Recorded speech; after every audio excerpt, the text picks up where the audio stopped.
Verse 14. But Joseph said to them, "It is as I said to you, you are spies." Okay, so on the one hand, I don't know if his voice like kind of cracked up maybe, or he was a good actor, okay?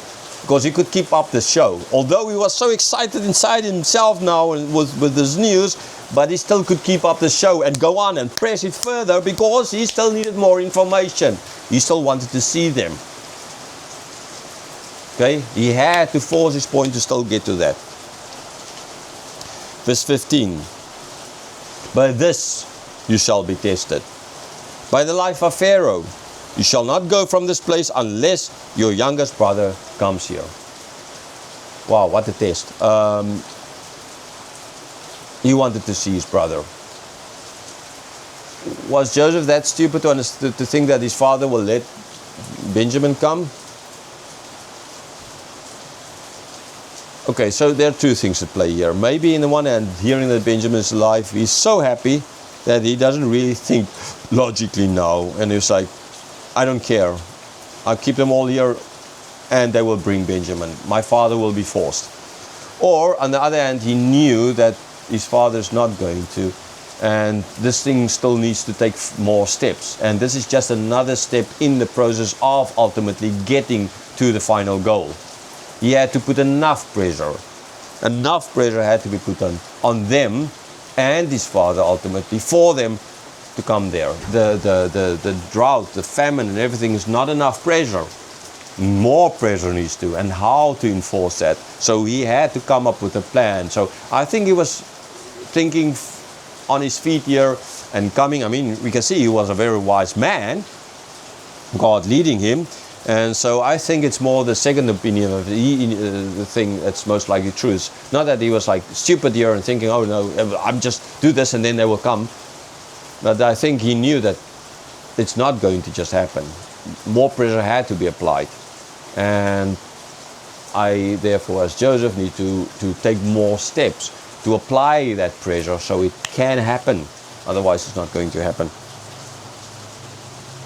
Okay, so you're not going anywhere till your brother comes here. All of you. Well, understand me, one had to. Verse 16. Send one of you and let him bring your brother while you remain confined, that your words may be tested, whether there's truth in you, or else by the life of Pharaoh, surely you are spies. And he put them all together in custody for 3 days. Okay, so, yeah, he's telling them, send one of you. 9 stay, 1 go.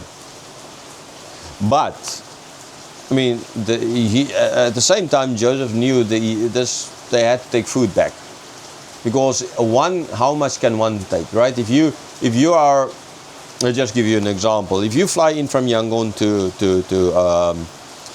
to Bangkok, it's an hour flight. The ticket is about 3,000, less than 3,000 baht one way.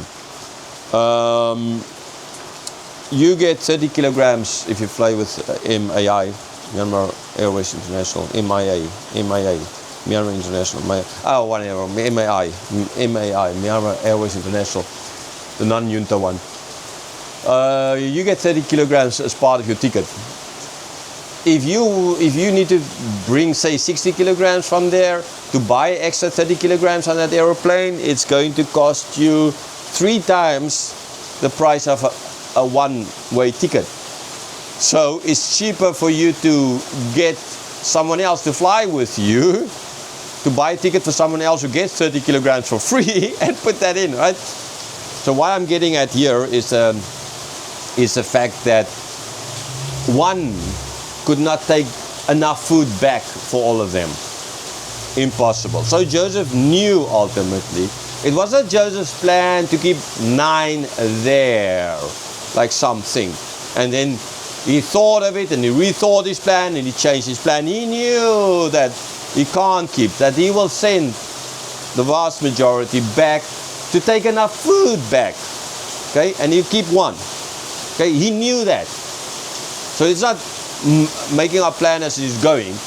Okay, but why did he put them for 3 days in prison, confined them for 3 days? so that they have time to pick which one is going to. Well, there are a number of reasons. Firstly, so that they can feel what Joseph experienced being in prison. But then more secondly, so that they can figure out in those 3 days who is going to go. If they were not put in prison, they could have fled, right? But now they're in prison, they don't have a choice, they need to. So Joseph makes sure that one will stay behind by putting them in prison, by giving them 3 days to think which one is going to go. Okay, that is a simple reason, explanation, not a rethinking or redoing of the plan here, but this is the simple explanation here. This is why they were put in for 3 days. Feel what Joseph experienced, and as well have the time to think which one will ultimately stay behind. As ultimately, well, he told them to choose one to go. Okay, so they needed time to pick the one to go, but then as well he wanted to test them. Are they going to pick one to go? How will they react? Who will they react? Will they feel any pity? Will they think of what they did to Joseph? Okay, how they send him off? How they sold him off? Will they think of that or not? What is going to happen? So he's testing, he's testing them, he's putting pressure on them, he's trying to get into their heads. What are they thinking of? Do they feel any regret for what they did? Did they change? Or are they just the same old brothers? Did anything change them? Did God work in them? Did God change them? Because on your own you're not going to change. God needs to change you. You never change yourself. It doesn't matter how many New Year resolutions you have. You have all these brilliant New Year resolutions on the first and the second you broke them all. Okay, you don't change. To change takes God effort. Okay, and so were God working? Like God was working with him. Was God working with them?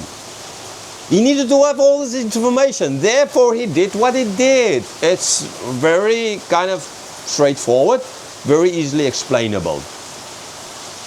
So it's not a mistake. It's not him rethinking. It's not him, oh, okay, well, no, I can't keep one because there's not going to be enough. I can't keep 9 and only send 1. There's not going to be enough to carry the food back. So, oh, I made a mistake. I need to rethink.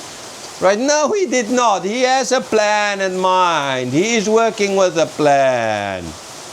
And this is just part of the plan. Part of this extra pressure he is putting on for this to happen. For Benjamin to come there. And ultimately it's that. Because he knew as well that this family is going to last 7 years. They're not going to survive over there. They need to come here for survival. And I think you already put 2 and 2 together that this was God's plan from the beginning.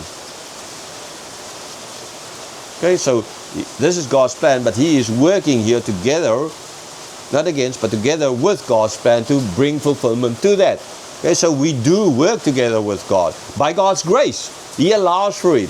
By his election, he made sure that this will happen, that we will work together. But now we're working together. Why? Because we have the Spirit in us, making us to want to work together, as is stated in the New Testament. Okay, you need to do fear and trembling work out, but you have the Spirit making it possible for you, helping you. I want to use in the sense word, forcing you. Right? If not for him, you can't. Even as a Christian. And this is what Joseph. By God's grace, we are working. Remember, God is the one before the foundation of the earth to prepare good deeds for us to do. And trust me, if he prepared those good deeds for you to do, he will make sure you do them. Your free will is not going to get in the way.